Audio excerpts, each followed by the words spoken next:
नमस्ते बच्चों, कैसे हो आप लोग। आज हम लोग सादा विद्या मंदिर हाई सेकेंडरी की ऑनलाइन क्लासेस में आप लोगों का सभी का स्वागत है। हम लोग इसमें भूगोल विषय के बारे में अध्ययन कर रहे हैं और इसके पहले भी वीडियो बन चुके हैं। वो वीडियो आप लोगों को अच्छे से समझ में आए होंगे। ये हमारा पार्ट 6 है। पार्ट 5 हम पहले बना चुके हैं। ये विश्व जनसंख्या से रिलेटेड हमारा चैप्टर है, अध्याय है। आप लोग जानते हो कि विश्व जनसंख्या है, इसका अध्ययन इसलिए भी किया जाता है बच्चों, क्योंकि कारण क्या है कि किसी भी देश की उन्नति या किसी भी क्षेत्र की उन्नति के लिए जो प्रमुख रीजन होता है, एक तो उसके खनिज संसाधन होते हैं, प्राकृतिक संसाधन, और दूसरा होता है उसका सही उपयोग करने वाला। सही उपयोग कौन, एनिमल से बर्ड वगैरह तो करेंगे नहीं, उनके पक्षी वगैरह, ठीक है ना। तो इसमें जो मानव है, एक बुद्धिजीवी इंसान है, तो वो बुद्धिजीवी होने के कारण इन संसाधनों का सही उपयोग करता है। तो अलग अलग क्षेत्र में अलग अलग संसाधन पाए जाते हैं, आप लोगों को अच्छी तरह से ज्ञात है, ठीक है ना। तो उन संसाधनों का जब सही उपयोग होता है, अब जहां पर कर्मठ जनसंख्या हो या श्रमिक लोग हो, अच्छे करने वाले लोग हो, वो देश या वो क्षेत्र काफी उन्नति करेगा।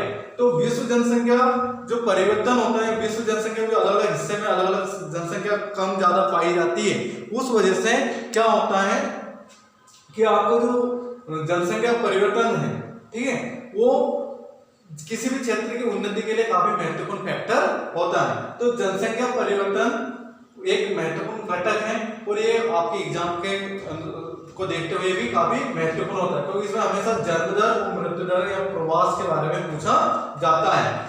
जनसंख्या परिवर्तन क्यों होती है, क्या कारण है कि कहीं पर अधिक जनसंख्या है और क्या रीजन है कि कहीं पर जनसंख्या बहुत कम है। इसके पहले भी हम उच्च क्षेत्र है ना, मध्यम क्षेत्र या निम्न क्षेत्र देख चुके हैं। उसमें भी हम लोगों ने देखा था पिछले पार्ट में कि क्या रीजन है जिसकी वजह से कहीं पर जनसंख्या अधिक है, कहीं पर कम है। तो इसमें हम लोग देखेंगे कि ऐसा क्या फैक्टर है, क्या कारण है। तो जनसंख्या परिवर्तन के क्या क्या कारण है ये समझिएगा।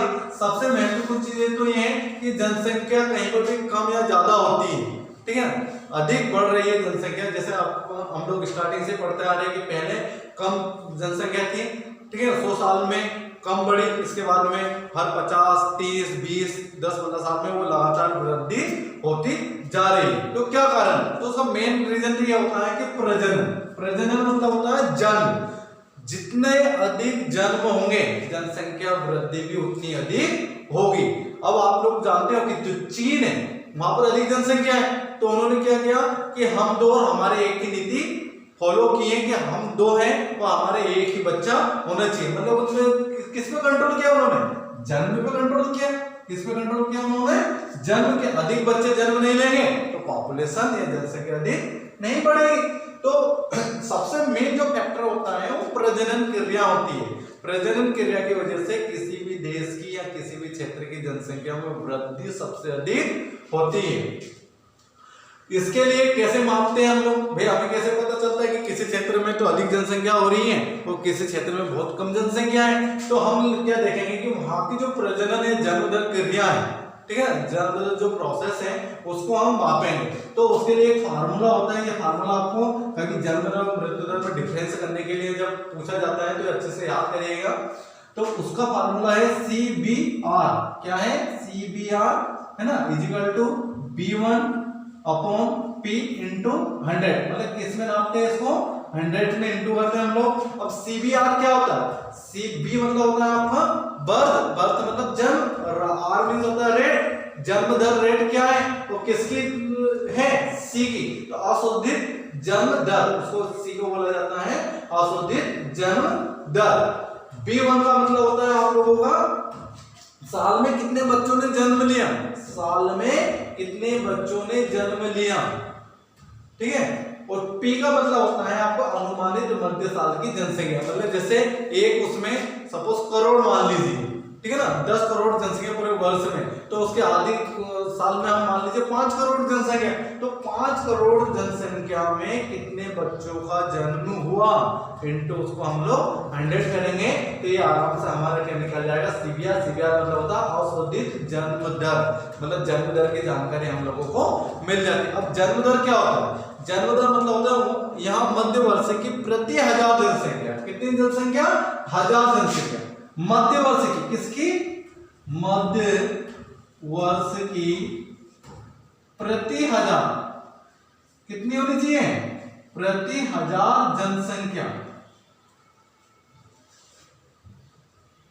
प्रति हजार जनसंख्या पे इसका कैलकुलेशन किया जाता है या इसका अनुपात निकाला जाता है। उसमें जो जन्म होने वाले बच्चे, किसकी बात याद रहेगा, इसमें सभी पॉपुलेशन को नहीं गिना जाता है, केवल किसको किया जाता है? जिनका जन्म हो, जिसका 1 वर्ष के अंदर, ध्यान दीजिएगा, प्रजनन या जन्म दर क्या होती है? जन्म दर उसे कहा जाता है कि यहाँ मध्य वर्ष की प्रति हजार जनसंख्या, मध्य वर्ष की प्रति हजार जनसंख्या के अनुपात में होने वाले जन्मों की संख्या में व्यक्त किया जाता है। किसमें व्यक्त किया जाता है? जनसंख्या में। जन्म लेने वाले बच्चों की जनसंख्या में इसका अनुपात निकाला जाता है। उसी प्रकार से आप लोग देखेंगे प्रजनन के बाद में दूसरा जो फैक्टर होता है, कहीं पर कम जनसंख्या हो जाती है, ठीक है ना, तो उसका क्या कारण है? उसका कारण होता है मृत्यु दर, ठीक है। मृत्यु दर भी एक बहुत बड़ा फैक्टर है जिसकी वजह से किसी भी क्षेत्र में जनसंख्या कम हो सकती है या अधिक हो सकती है। अब जैसे देखिए, पहले हैजे की बीमारी चलती थी, टीबी की बीमारी चलती थी, ठीक है ना, तो इससे कई लोगों की मृत्यु हो जाती थी। या फिर जैसे इस समय कोरोना की बीमारी चल रही है, अब कोरोना में कई व्यक्ति पूरे विश्व में हर देश में कोरोना बीमारी चल रही है और उससे कई लोगों की मृत्यु हो रही है। अब मृत्यु हो रही मीन्स क्या है? 1 वर्ष के अंदर, है ना, 1 वर्ष, तो हम उसका मध्य वर्ष ले लें, तो मध्य वर्ष के में प्रति हजार या प्रति जनसंख्या के अनुपात में होने वाले जन्मों की संख्या। अब आप किसको मापेंगे? इसमें जन्म को, ठीक है ना, जन्म की संख्या में व्यक्त इसको किया जाता है। अब वो यदि किसी कारणवश, सपोज मान लीजिए किसी कारणवश, जैसा मैंने बीमारी के लिया आप लोगों को, ठीक है ना, बीमारी का लिया, बीमारी की वजह से या किसी कारण से यदि उसकी मृत्यु हो जाती, मतलब वो जीवन छोड़ देता है, ठीक है ना, तो उसे हम लोग क्या कहते हैं? मृत्यु दर कहते हैं। और कितने में मापा जाता है इसको? 1000 का मध्य वर्ष में। किसमें मापा जाता है इसको? मध्य वर्ष में। मध्य वर्ष की जो पॉपुलेशन होती है, जो जनसंख्या होती है, उसमें किसी कारणवश मृत्यु हो जाती है व्यक्ति की, तो उसको मृत्यु दर कहते हैं। अब इसको किस प्रकार से निकाला जाता है? मृत्यु दर को D/P × 1000। D का मतलब होता है मृतकों की संख्या। यहाँ पर जितने व्यक्तियों की भी मृत्यु हुई उसको हम लोग यहाँ पर राइट करते हैं ऊपर, और नीचे करते हैं मध्य साल की अनुमानित जनसंख्या। मान लो यहाँ पर जितनी भी करोड़ हुई, लाख हुई, है ना, उसको हम लिख के × 100 में इसको निकाला जाता है, तो आपको मृत्यु दर पता चल जाती है कि 1 वर्ष में कितने लोगों की मृत्यु हुई है। उसी प्रकार से जिस प्रकार से हम लोगों ने जन्म देखा था कि 1 वर्ष में कितने व्यक्तियों के, कितने बच्चों का जन्म हुआ है, तो ये मृत्यु दर और आपका जन्म दर, ये दोनों फैक्टर काफी इंपॉर्टेंट फैक्टर है, जिसकी वजह से किसी भी क्षेत्र की जनसंख्या कम हो सकती है या अधिक हो सकती है। तीसरा इसका सबसे महत्वपूर्ण फैक्टर है प्रवास। आप लोग जानते हैं जो प्रवास होता है, या देश विदेश, महाद्वीप, या किसी राज्य या किसी क्षेत्र में, ग्रामीण क्षेत्र से भी शहरी क्षेत्र में कई लोग आ जाते हैं, तो वहां की जनसंख्या अधिक हो जाती है और ग्रामीण क्षेत्र की कम हो जाती है। उसी प्रकार से एक राज्य से दूसरे राज्य, सपोज मध्य प्रदेश का कोई व्यक्ति गुजरात काम करने चला गया, तो वहां पर ऐसे कई व्यक्ति चले जाएंगे, काफी फैक्ट्रियां हैं, तो वहां की पॉपुलेशन क्या हो जाती है? इंक्रीज हो जाती है, बढ़ जाती है, और जहां से व्यक्ति जाता है वहां की जनसंख्या क्या हो जाती है? कम हो जाती है। इसलिए जो घनत्व होता है, जनघनत्व होता है, वो कम और ज्यादा मिलता है। या किसी क्षेत्र में, जैसे आप लोग मैदानी क्षेत्र को देख लीजिए, या फिर आपके जैसे कोई ऐसा देश है जहां पर युद्ध चल रहा है, कहीं पर युद्ध चल रहा है, तो वहां पर भी जनसंख्या अन्य देश में चली जाती है। इस वजह से एक देश से दूसरे देश में जाने की वजह से, एक क्षेत्र से दूसरे क्षेत्र में जाने के कारण वहां के जनघनत्व में डिफरेंस नजर आता है, तो उसे हम लोग क्या कहते हैं? प्रवास कहते हैं। क्या कहते हैं? प्रवास। तो प्रवास भी कई प्रकार का होता है।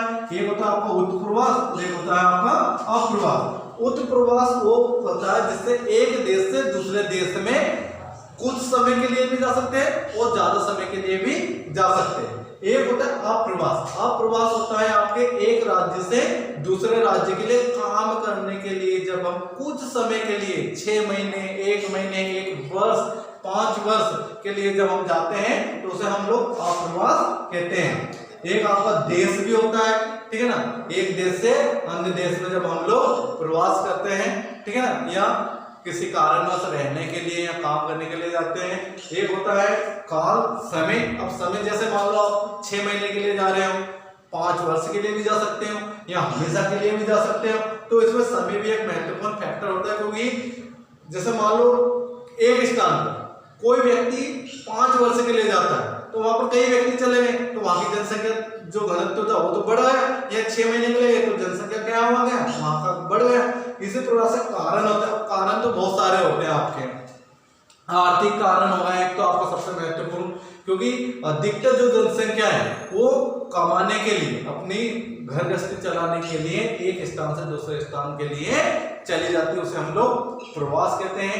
और आर्थिक कारण के अलावा आपके राजनीतिक कारण भी होते हैं। एक देश से अन्य देश में युद्ध की समस्या चल रही है तो उसमें भी अधिकतर जनसंख्या एक स्थान से दूसरे स्थान पर चली जाती है। और एक होता है संख्या। अब संख्या कितनी क्वांटिटी में वो प्रवास कर रहे हैं, भाई कम क्वांटिटी में करेंगे तो कम जनसंख्या बढ़ेगी, और यदि अधिक जनसंख्या मतलब अधिक क्वांटिटी में यदि संख्या में एक व्यक्ति या कई व्यक्ति एक स्थान से दूसरे स्थान पर चले जाते हैं तो डेफिनेटली है कि अन्य स्थान की जनसंख्या वहां पर बढ़ेगी। तो आप लोगों को समझ में आया होगा कि जनसंख्या परिवर्तन के क्या कारण, जनसंख्या परिवर्तन के क्या रीजन है जिस वजह से कहीं पर तो अधिक जनसंख्या है और कहीं पर बिल्कुल ही जनसंख्या नहीं। ऐसे क्या रीजन, तो उसके मेन रीजन एक तो प्रजनन होता है कि एक वर्ष में कितने बच्चों ने जन्म लिया। यदि किसी देश की या किसी क्षेत्र में अधिक से अधिक प्रजनन क्रिया हो रही है तो डेफिनेटली है वहां की जनसंख्या बढ़ेगी।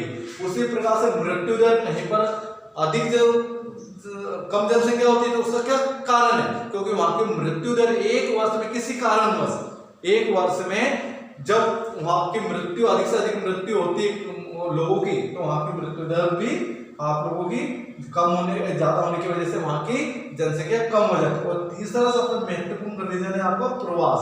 तो प्रवास जो होता है आपका उत्प्रवास होता है, अप्रवास होता है। देश होता है काल, कारण और संख्या। तो प्रवास भी एक मेन फैक्टर है जिसकी वजह से किसी भी क्षेत्र की या किसी राज्य की या किसी भी देश की जनसंख्या कम और ज्यादा हो सकती है। तो बेटा आपको अच्छे से समझ में आया होगा, ये अच्छे से देखिएगा। ये जो मैंने आपको फार्मूले बताया कि जन्म दर कैसे निकालते हैं और मृत्यु दर कैसे निकालते हैं, ये काफी इंपोर्टेंट है। आपको ये डिफरेंस में पूछा जाएगा कि क्या अंतर है, उसमें भी आप राइट कर सकते हैं और कभी कभी इसका 1 नंबर या 2 नंबर में भी आ सकता है। जन्म दर का फार्मूला है CBR = B1 अपॉन P × 100 और मृत्यु दर का है CDR। इसमें डिफरेंस है B का और D का, ठीक है। तो इसमें D मतलब मृत्यु होती है, डेथ, जिसको इंग्लिश में बोला जाता है, upon P × 1000। Okay, thank you.